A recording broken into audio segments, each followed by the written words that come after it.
vida de terror. El atajo. Mi nombre es Gustavo. Tengo 29 años de edad y hoy quiero relatarles mi historia. Todo comenzó porque ya venía el 12 de diciembre. Como todo católico sabe, venía el día de la Virgen de Guadalupe. Mi primo y yo teníamos la costumbre de que cada año íbamos a la Basílica de Guadalupe. Era nuestra rutina de cada año.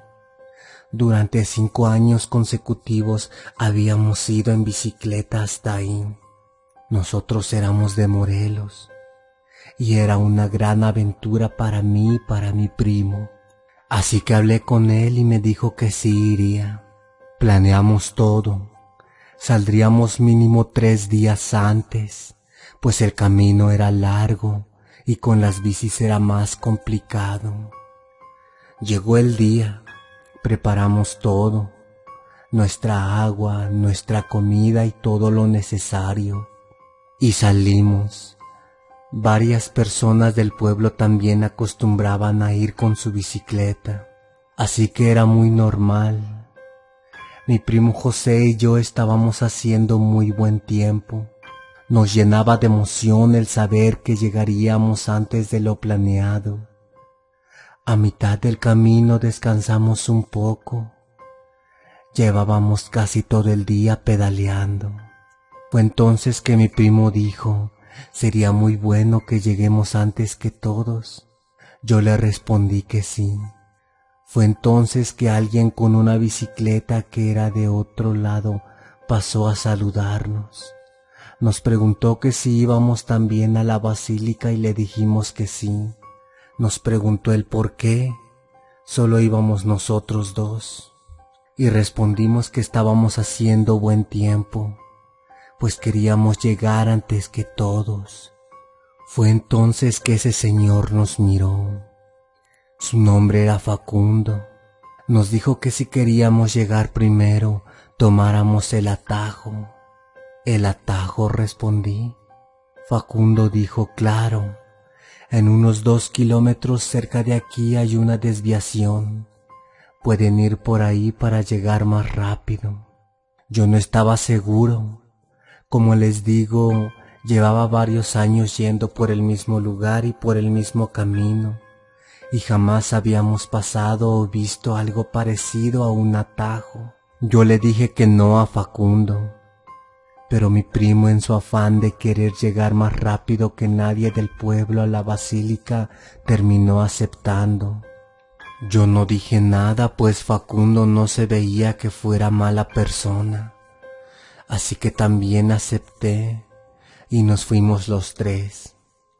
Y efectivamente, cerca de 2 kilómetros estaba el dichoso atajo. Era de terracería, pero se veía en buenas condiciones. Los 3 nos desviamos por ahí y luego se nos hizo de noche. Para nuestra mala suerte estaba a punto de empezar a llover. Se veía justamente en el camino que se acercaban las nubes. Lo más raro es que por más que pedaleábamos no veía ningún alma. Así que le pregunté a Facundo si conocía el camino. Él me dijo que sí, que no me preocuparan, pero estaba desconfiando demasiado. Después de 1 kilómetro de seguir pedaleando llegamos a una cueva y ahí justamente empezó a llover. Facundo me llamó antes de entrar y me dijo: «¿Ves? Estamos más cerca de lo que crees». Y era cierto. Con un día más de pedaleada llegábamos ya. Ya se podían ver las luces de lejos. Estaba feliz, así que nos metimos a la cueva. Alumbramos para ver si no había nada, y todo bien. Ahí nos quedamos. Facundo sacó un poco de licor y nos lo compartió. Los 2 aceptamos, pero yo no le tomé. Lo regué en una parte cuando Facundo se distrajo. La verdad no era mucho de confiar en desconocidos, así que nos dormimos. En plena madrugada me desperté. Afuera había parado la lluvia, así que salí y busqué las bicicletas. Para mi sorpresa, 3 tipos a lo lejos se las estaban llevando, así que corrí a quitárselas, pero no les pude ver la cara a los sujetos que se las estaban llevando. Tenían túnicas negras como si vinieran de algún convento. Se echaron a correr antes de que los alcanzara y dejaron las bicis tiradas. Yo al menos recogí la mía y fui corriendo a la cueva para avisar de lo que estaba pasando. Al llegar, ni mi primo José ni Facundo estaban. No quise gritarles, solo tomé mi lámpara y me adentré más a la cueva. Al llegar a cierto punto noté como si se escucharan voces, así que apagué mi lámpara y seguí hacia adelante. Cuando llegué a cierto punto noté que la cueva se había hecho más grande, al punto que podías caminar de pie. Después se hacía más y más grande. Les hablo de que un tráiler podría caber fácilmente ahí. Fue entonces que escuché un grito, pero ese grito se me hacía muy familiar. Era de mi primo José. Me acerqué, mas mi sorpresa fue que dentro de esa cueva había un lugar enorme. Había cientos de personas alrededor, todos con túnicas negras como las de esos tipos que se estaban llevando las bicicletas. En ese momento sacaron a mi primo. Lo traían en una camilla sin ropa. Tenía las manos y los pies extendidos.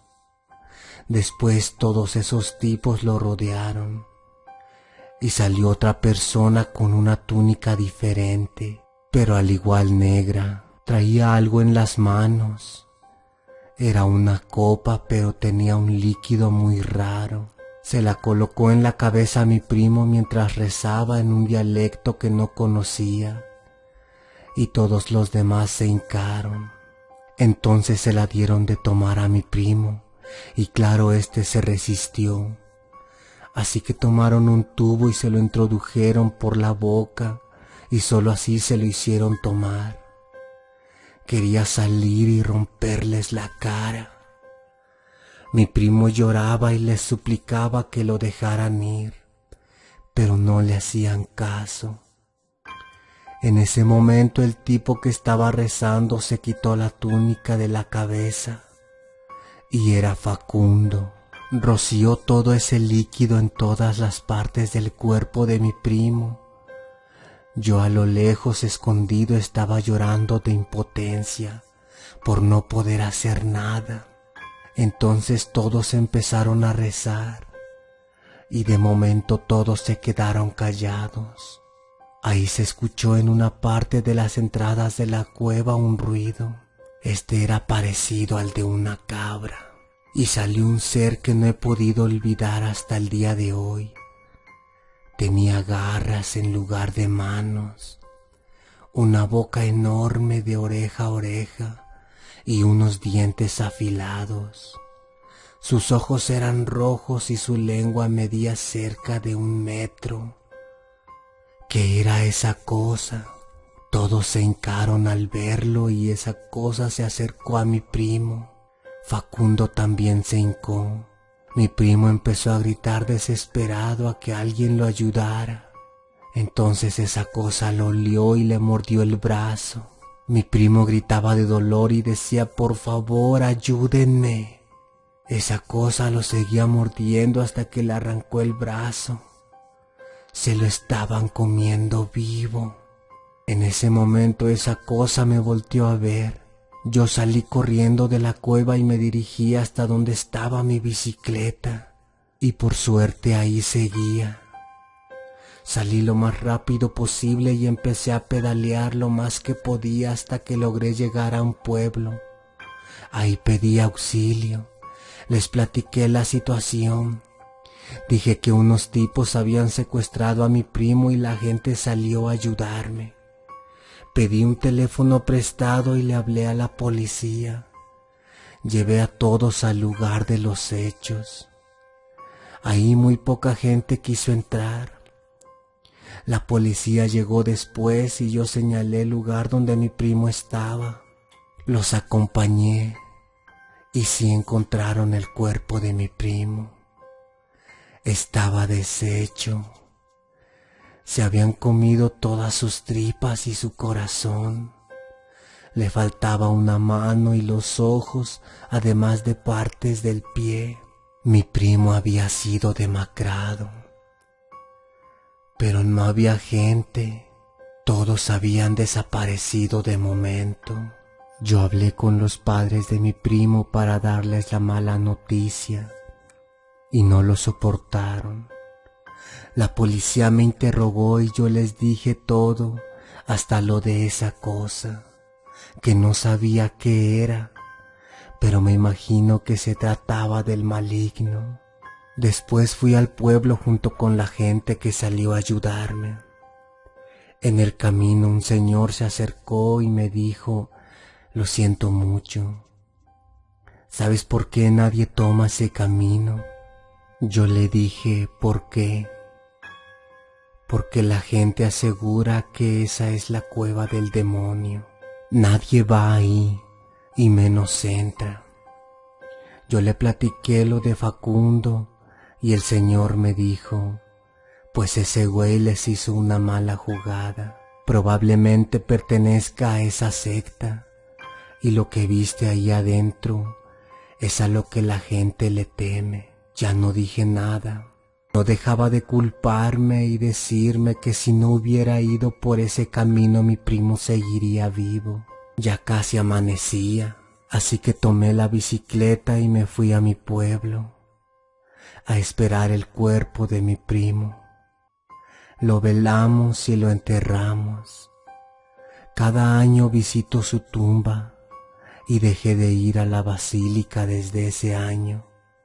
Prefiero quedarme en mi pueblo, y es que vivo con el trauma de que si voy en el camino me encontraré con Facundo, o peor aún, me encontraré con esa cosa que se comió a mi primo en esa cueva. Si te gustó esta historia, ya sabes que puedes suscribirte. Esto fue Vida de Terror.